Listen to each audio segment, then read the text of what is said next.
Bharat operation Sindoor చేపట్టి కేవలం ఉగ్ర స్థావరాలపైనే దాడి చేసి చాలా పెద్ద తప్పు చేసింది. దానికి ప్రతీకారం మేము త్వరలోనే తీర్చుకుంటామంటూ ఇప్పుడు లష్కరే తోయిబా డిప్యూటీ చీఫ్ ఉన్నాడు కదా సైఫుల్లా. ఈ సైఫుల్లా గాడు ఒక మీటింగ్ లో మాట్లాడుతున్నాడు. అంటే వాళ్ళ యొక్క సానుభూతి పరులు అలాగే ఆ ఉగ్రవాదులతో కలిసి ఒక సమావేశం ఏర్పాటు చేసి ఆ సమావేశంలో భారత్ చేసినటువంటి ఈ దాడి జీవితంలో గుర్తుండిపోయే విధంగా మనం ప్రతీకార దాడులు చేయాలంటున్నాడు. వీడు పహల్గాం దాడి చేసినందుకే మనం ఈ దాడి చేస్తే వాడు ఇప్పటికీ లేవలేకపోతున్నాడు.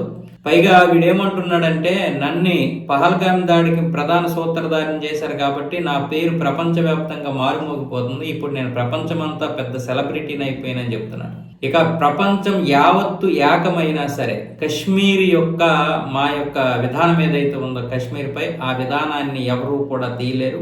కశ్మీర్ని సాధిస్తాం.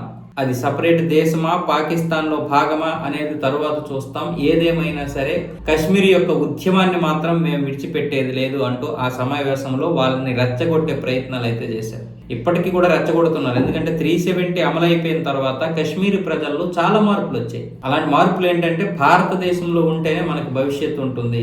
ఇప్పటికే పీఓకే వాళ్ళు ఒకవైపు అడుక్కుంటే మరొక వైపు ఏమొచ్చేసి పాకిస్తాన్ లో అనేక రాష్ట్రాలు అంటే 4 రాష్ట్రాల ప్రజలు కూడా అడుక్కునే పరిస్థితుల్లో ఉన్నారు. వాళ్ళే సపరేట్ దేశం అయిపోతాం అంటున్నటువంటి తరుణంలో ఇప్పుడు 370 రద్దవడం, కశ్మీర్ ప్రజల్లో మార్పులు రావడం, వారి జీవితాలు మారడం.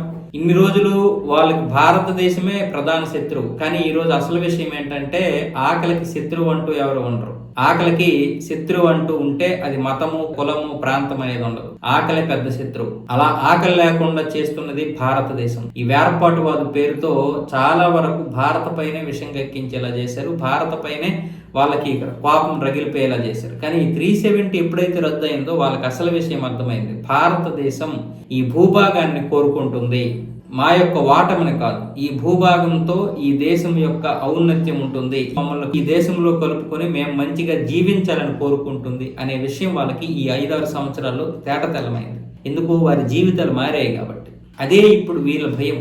ఎక్కడ వీళ్ళు పూర్తిగా మారిపోతే మళ్ళీ కశ్మీర్ యొక్క అంశం మరుగున పడిపోతుంది, ఉగ్రవాదం చేయడానికి అవ్వదు, రాజకీయం చేయడానికి అవ్వదు అని మళ్ళీ అక్కడ ఉన్నటువంటి ఈ మహబూబా, ముఫ్తీ లాంటి పార్టీలన్నీ రెచ్చగొట్టే ప్రయత్నాలు చేస్తున్నాయి. అందులో ఎన్సీపీ కూడా ఉంది.